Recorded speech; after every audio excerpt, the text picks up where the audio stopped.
Hello everyone, welcome back my Facebook page. তো তোমরা কেমন আছো? আশা করি ভালোই আছো, কারণ নতুন বছরে তো আর কেউ খারাপ থাকার কথা না, ভালোই থাকার কথা।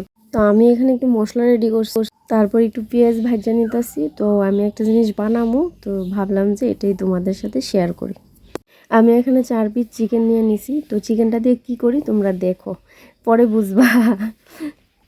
তারপর আমি সব মশলা দিয়ে চিকেনটাকে একটু মাখিয়ে নিলাম। মাখিয়ে নেওয়ার পর কড়াইয়ের মধ্যে তেল দিয়ে দিছি। তেল দেওয়ার পর চিকেনটারও তেলের মধ্যে ছেড়ে দিছি একটু ভাজার জন্য। ভাজার পর যখন চিকেনটার থেকে একটা মশলা বেরিয়ে তেলে একটু ভাজা নেবার পর দেখো চিকেনটার থেকে কি সুন্দর একটা মশলা।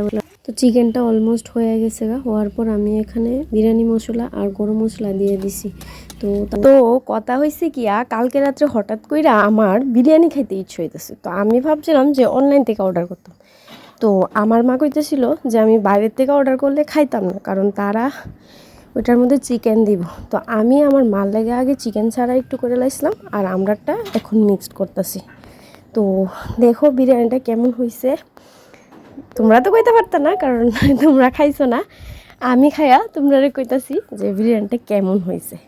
তো তোমরা দেখো, এখন শুধু মিক্সড করতেছি যা যা জানি না আমি। মানে বিরিয়ানিটা ঠিকঠাক হয়েছি নি, ফার্স্ট টাইম আমি ট্রাই করছি আর কি। আগে কোনো দিন আমি বিরিয়ানি বানাইছি না, আজকে ফার্স্ট টাইম করছি। তো দেখো তোমরা, আমিও খাই আসিরা। তো আমি এখানে আগে 2টা চিকেন দিয়ে দিছি। তো 2টা চিকেন দেওয়ার পর আবার রাইস টিরে ছড়াই দিছি। তারপর দেওয়ার পর পেঁয়াজটি যে ভাজা রাখছিলাম ওই পেঁয়াজটি দিয়ে দিছি। দেওয়ার পর আমি 2টা ডিম দিয়ে দিছি। তো ডিম দেওয়ার পর আরও একটা চিকেন আসলো, ওইটাও দিয়ে দিছি। তারপর আরেকটা চিকেন আসলো, ওইটাও দিয়ে দিছি। দেওয়ার পর আমি আবার রাইসটি দিয়ে দিছি। দেওয়ার পর পেঁয়াজ কুচি যা আসলো সব দিয়ে দিছি শেষ। তো এখানে দেখো আমার চিকেন বিরিয়ানি রেডি। তো এখন খাবো, চলো। তো সবারই দিয়ে টিয়া আমিও বইয়া গেছি খাওয়ার লেগা। তো এখন খামো, দেখো খাই আসিরা তোমরা কমু যে কেমন লাগতেছে। যদি তোমরা ভালো লাগে থাকে তোমরা এভাবে বাড়ির মধ্যে একদম কম প্রাইসে বিরিয়ানি বানিয়ে খাইতে পারো। আমি এখানে আলু দিছিলাম না, কারণ আমরা বাড়িতে আলু আসলো না। তো আমি আলু দিছি না, আর আলুটা বাড়ির মধ্যে খাও না বেশি, তার লেগে আমি দিছি না।